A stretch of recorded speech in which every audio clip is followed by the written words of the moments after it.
Welcome back to another edition of the Springhill Toyota High School Showdown. We're here at Springhill Toyota on Government Boulevard at I-65. I'm Mike Herndon. I'm Brad Lowell. And we're going to talk about this week's games with Mobile County Public Schools. Tonight, the game you'll see here on MCPSS TV is Baker against Mary Montgomery. But we're going to do something a little different tonight, and it's the last week of the regular season. We're going to talk to some coaches who are have a shot to go to the playoffs, going to the playoffs. There's still a couple of teams we have that are trying to fight their way in or hoping for some help to get in. Kind of set up the playoff scenario for us. Well, when you look at our 5A playoff scenario, Viger clinched the 5A region with a great run at the end of the season, beating St. Paul's to win the region championship. They're going to host Marbury. We'll be coming to Pritchard Stadium on the first round. Williamson, of course, with Central losing last week, Williamson was able to clinch the 4 seed. With a big one. Yeah. Big, impressive win over Wilcox Central. Very big, and I think they got some momentum. They got to travel to Demopolis in their first round game. It'll be a tough game, but you never know. I think Williamson has showed that they can compete against anybody they play against. With the defense playing the way it is, it can keep them in just about any ball game. That's right. And for 6A, Blunt is still kind of playing that waiting game right now. They need a little help with Daphne to beat Baldwin County this week. They'll clinch the 4 seed, I think, if that happens. Where they go, we don't know, because there's a 3-way tie in the region that they're matched up against in the first round. They had to travel somewhere, likely Wetumpka, Opelika, Benjamin Russell. So we're kind of unclear of their path at this point. In 7A, of course, Davidson clinched the 3rd spot. We have Theodore and Foley fighting for that last spot tonight. And if Theodore is able to clinch that 4th spot, Theodore will have to travel to the #1 team in the state, Central Phoenix City. They've been like a buzzsaw this year, rolling through their opponents. But you know, talking to Coach Collier, you know, all you can ask for is an opportunity and a chance, and you know, definitely not going to be scared to go up there and play a game of football. You never know what can happen. And Davidson, they got to go to Auburn. You know, it's a rematch from last year. Auburn came here.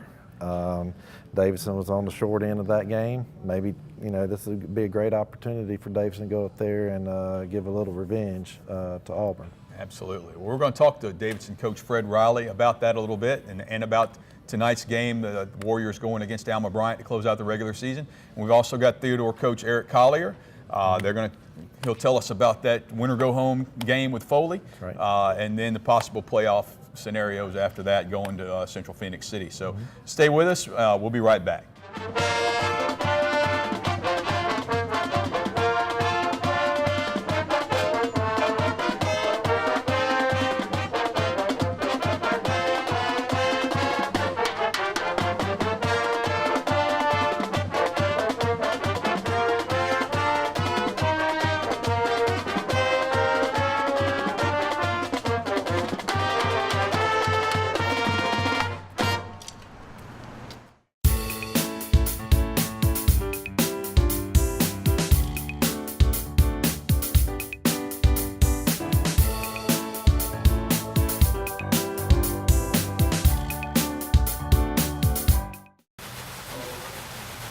Welcome back to Springhill Toyota High School Showdown.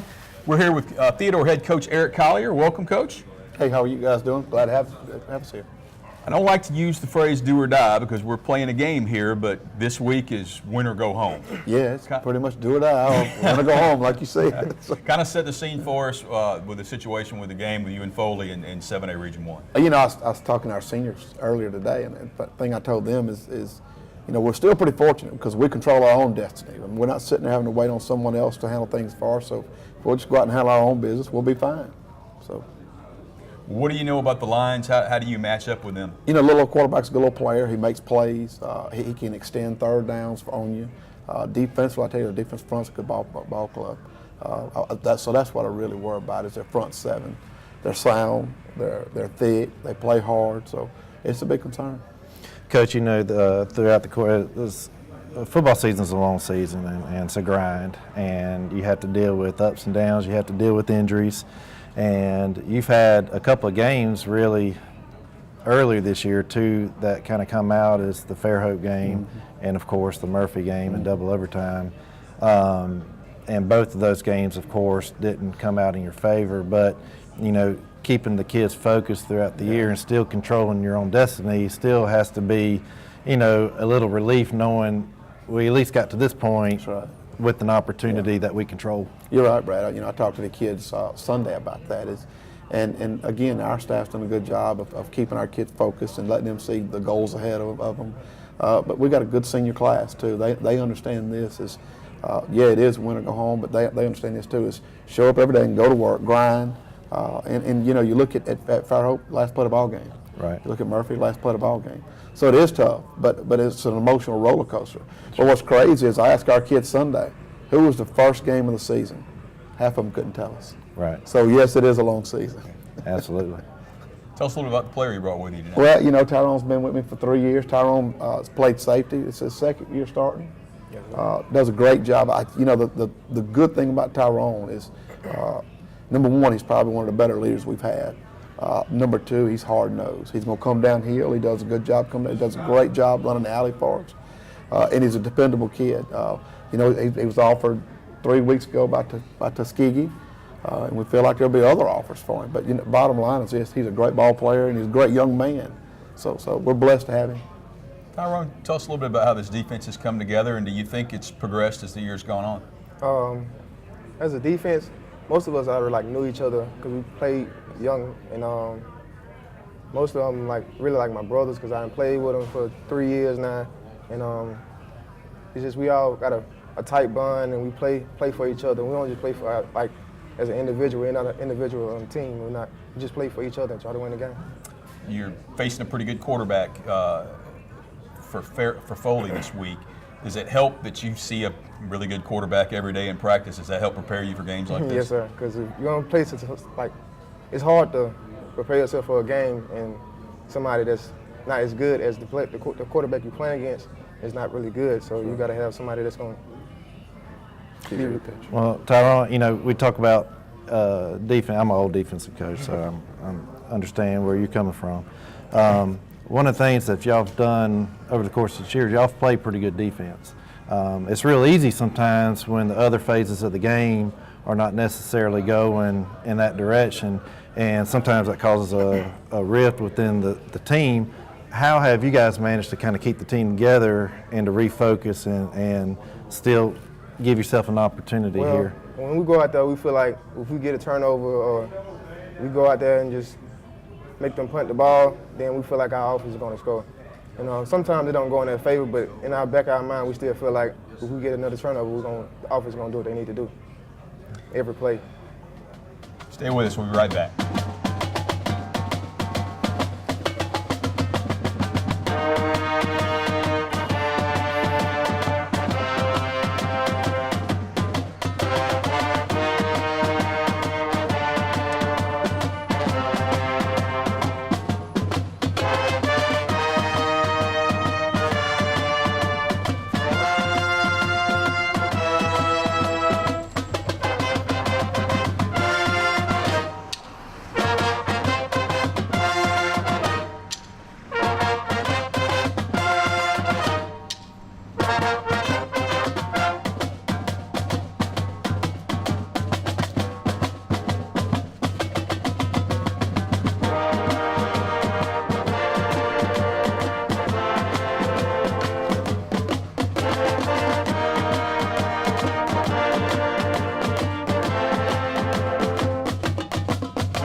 To be in the AP program, it not only offers you great opportunities in the classroom, but also outside. Like being a member of the AP program, I can come into college already being a sophomore in college, so I can completely skip 1 year just by completing all my AP credits and by taking the classes and passing the exams.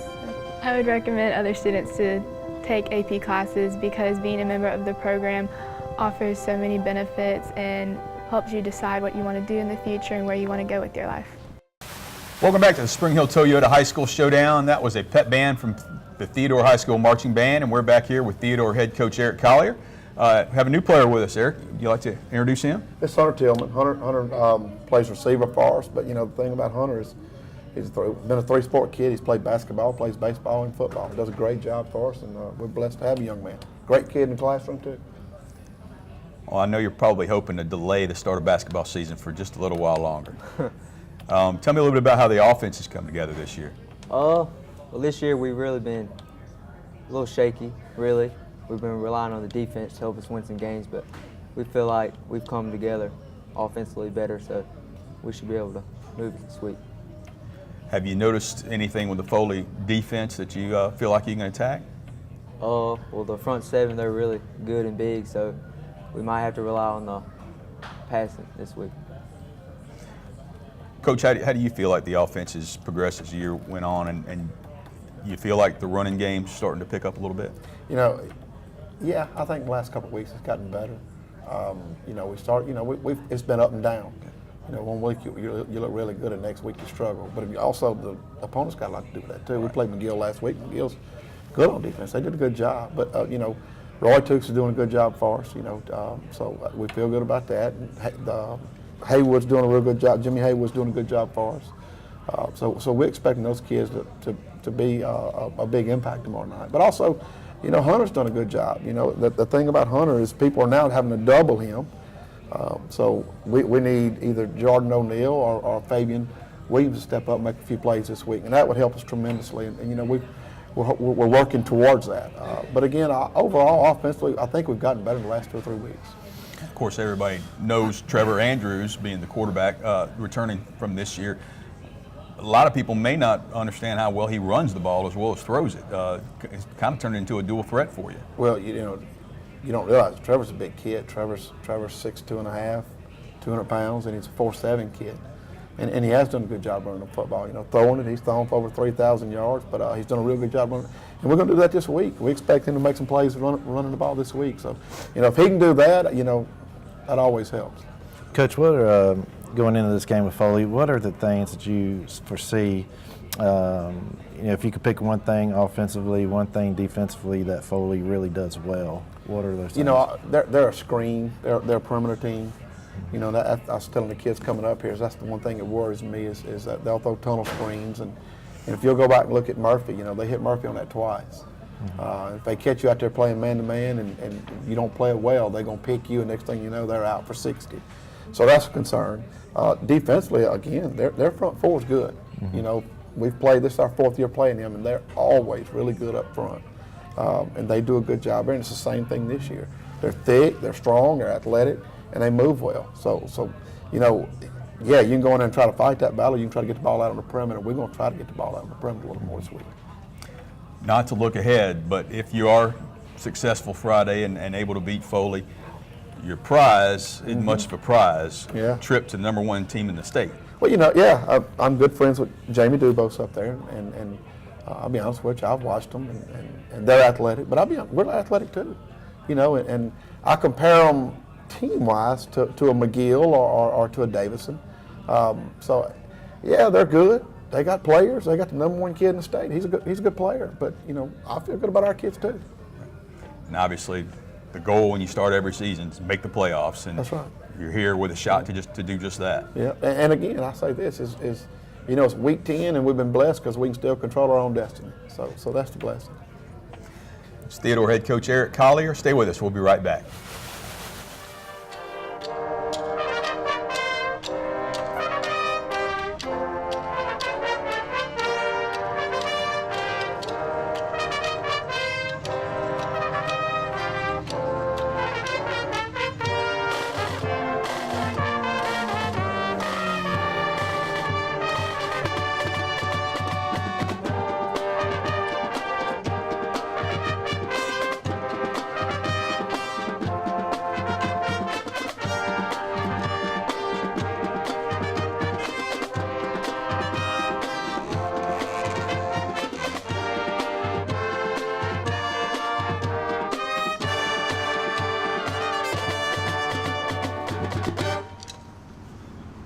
It started for me here at Mary G. Montgomery. Coach Gruby, he's taught me a lot of life lessons on how to, carry myself as a person and strive to be the best that you can possibly be. Well, I'm a professional jockey. I've ridden multiple races, probably 1,800 races. I've won 306 races.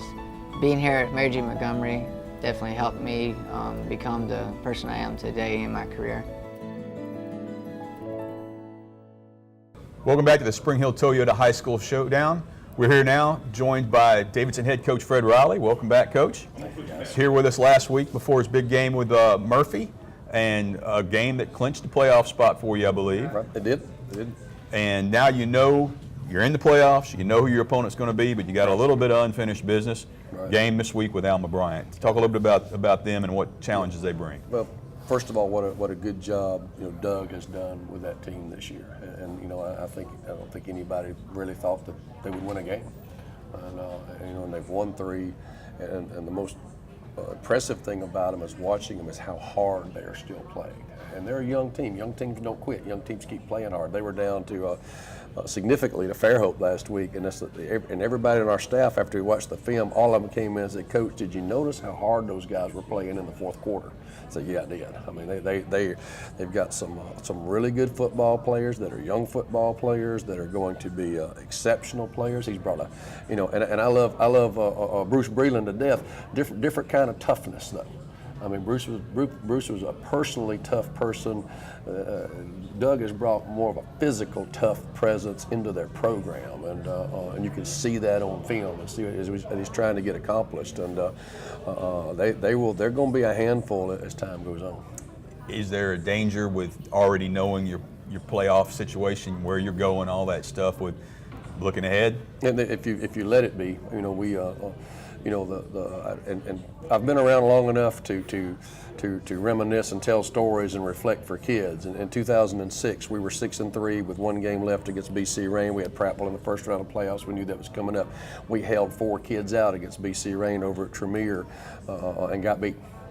And stumbled and staggered into Prattville because we lost whatever edge we had and whatever momentum we had. And I learned a lesson that night. We're going to play the next game as hard as we can to win it. And if guys get hurt, things happen. Well, things happen. Then we'll go to Auburn with whoever's left standing and go try to play again. And I think that's the way you have to do it. And I had to learn that lesson the hard way. And this Alma Bryant team seems like it's got a really good run game. Quarterback, running back, everybody contributes. He came out against Baker and ran an old school 4 solid, 5 solid, no wide out power run offense, and ate up 8 or 9 minutes of clock, and got a touchdown.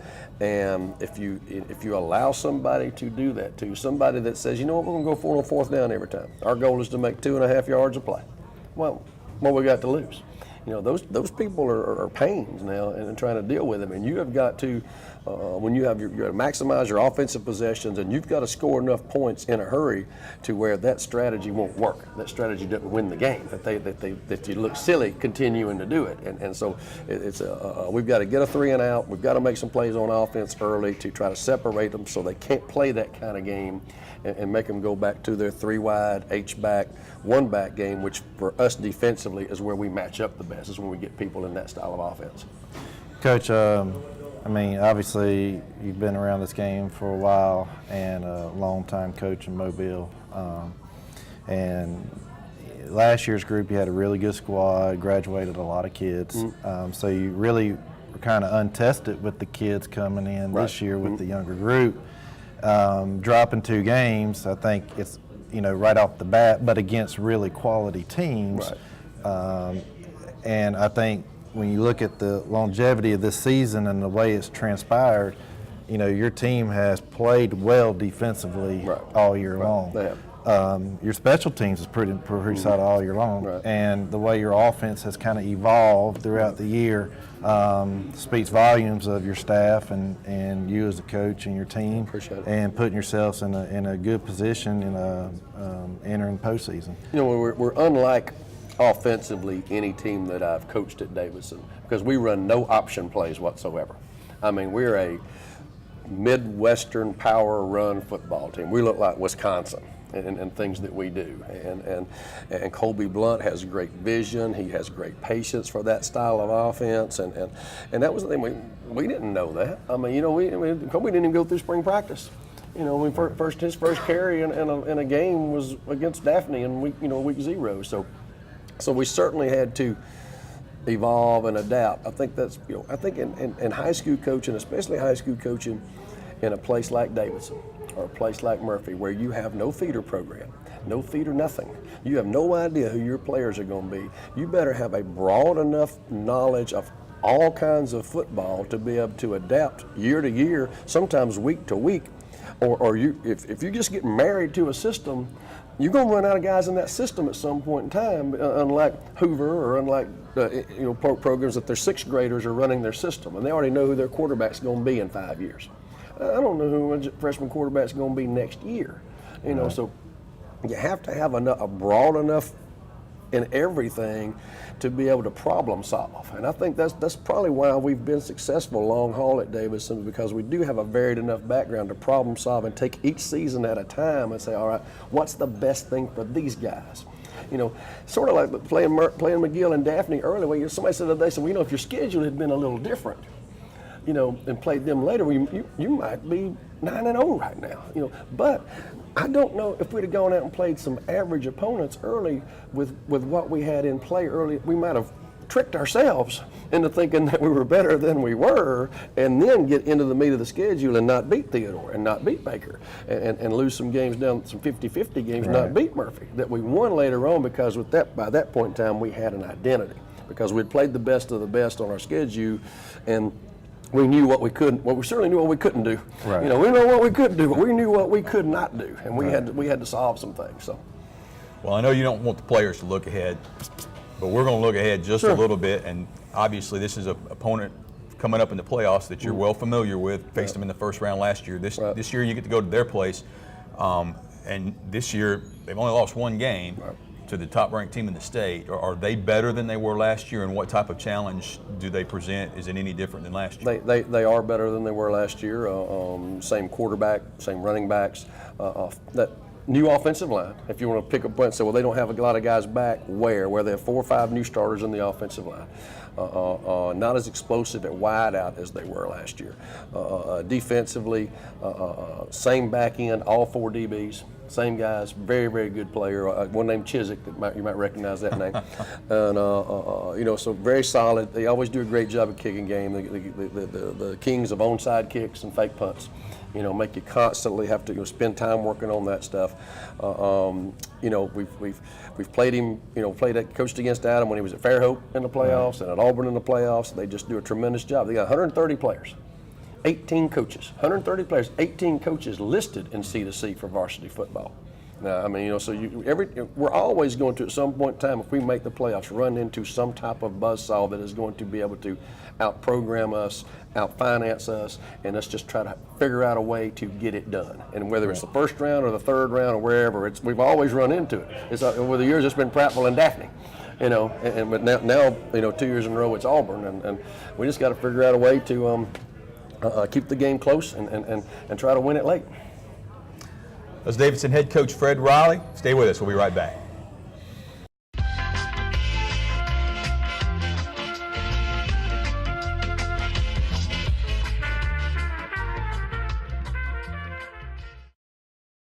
Welcome back to the Springhill Toyota High School Showdown. This is normally the part of the show when we kind of go through the list of games for tonight, but with a full slate of Thursday night games, we've pretty much already covered the two games for Mobile County Public Schools tonight. Right. So instead, let's kind of take a look back in this 10th week of the season and look back at the season we've been through. What surprised you from the 2017 season?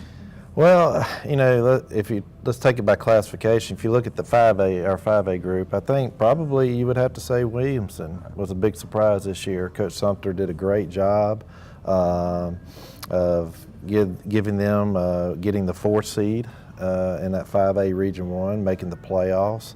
Of course, Viger, traditional playoff team, ended up winning the region over a big win. After an 0-3 start. After an 0-3 start. A lot of people kind of maybe it rode them off a little too early, and then they came on and ended up winning it. And so I think those were two big surprises there. Not necessarily Viger getting in the playoffs, but the way they rebounded. Did it.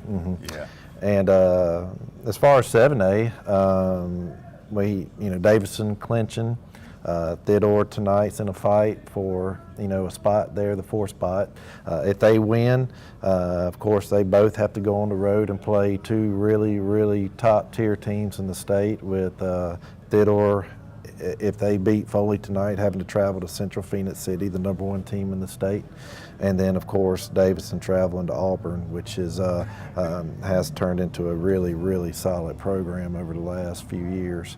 And so they'll have tough first-round matches. But, and like the old saying goes, if you're going to, make a good run, at some point you're going to have to beat teams like that. Right.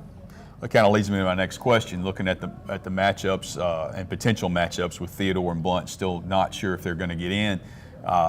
Looking at the teams that are in or could be in, who do you think's got the best possible path to possibly making it to the Super 7?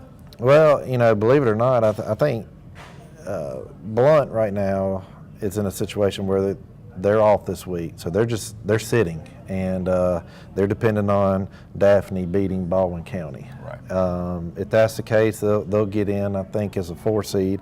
But Blount is a very dangerous team. I mean, at any point, we all know that they're very explosive. I think if they, come together at the right time and right point, although that 6A is tough, it's a grind every week. They have a lot of good teams throughout the state. If we had to pick a team, I would say it's Viger. Yeah. Viger, I think, has a really good opportunity getting the 1 seed, so they're going to host first round. They may have an opportunity to make a little run here, right. And of course you got to take one game at a time. And but they probably have the best path out of Certainly anybody. got the most momentum. That's of right. anybody. I guess you look back at what your point about Blount being explosive and being dangerous. We all remember that they were a missed field goal away from going to overtime with Spanish Fort, the #1 team in the region. That's so, right. Certainly is within the realm of possibility if they can get a Daphne win over Baldwin County. Absolutely. Well, thanks for joining us here tonight at the Springhill Toyota High School Showdown. Thanks for joining us all year as we talk about Mobile County High School sports. Have a good night and enjoy the game.